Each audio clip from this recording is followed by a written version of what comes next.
because the other income has grown, and second is because there has been a reduction in interest rate in India. Because of that, overnight interests have been going down, and that is why it has gone down a little as a percentage, but largely because the base has become larger, and that is the reason. Other security services like auction charges and so on and so forth, annual admission fees and all, has gone down from 7 to 4%. But services to corporate, which includes annual listing fees, further listing fees, listing application processing fees, and so on and so forth, has gone up from 13% of a lower base to 25% of a higher base. So this is basically part of our operating income, which has grown substantially over 3-4 years' time. Similarly, data dissemination fee has remained practically more or less the same, but because the base has grown, you can see it going from 4% to 3% as lower.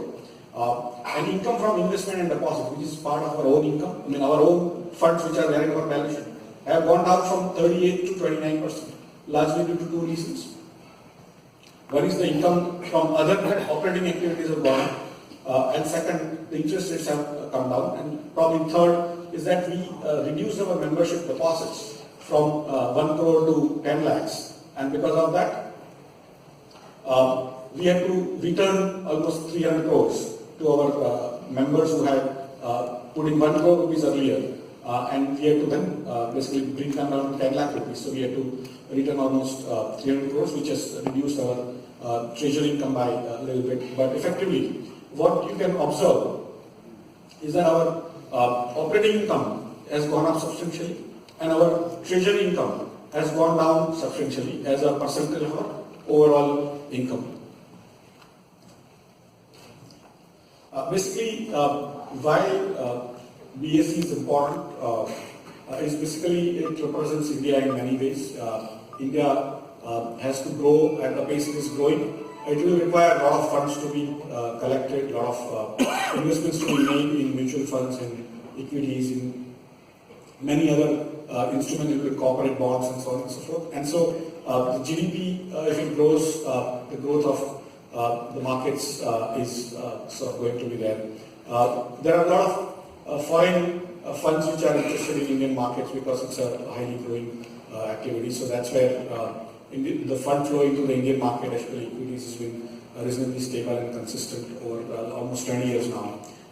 And retail investors are growing at a pace. Yesterday you might have read newspapers that almost 24 lakhs of depository accounts were opened in year 2016. And that tells you that number of investors in India growing up rapidly from a very low base. Although we have ourselves more than 3.25 crore investors registered with us, it still accounts for almost 2.5% of India's population. There is a large population which does not invest in the markets, and we think now that everyone has to put in their money in bank accounts, it will motivate more people to go for returns rather than principal protection, which used to happen earlier. There are many interesting government initiatives which may make people come to the market, even companies to come to the market, like GST and EPFO investing the funds into incremental funds into markets and so on and so forth.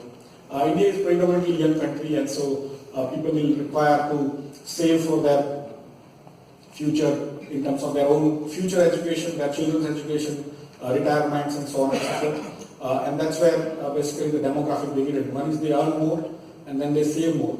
And compared to earlier lifestyle of joint families, now even in villages people are becoming nuclear families, and they will have to invest more in financial instruments for better return. Is basically in a sense is used for other ceremonies. Since 95 we have worked only on computers, and now of course we have been pioneers in mobile trading and many other things which other countries also come to learn here.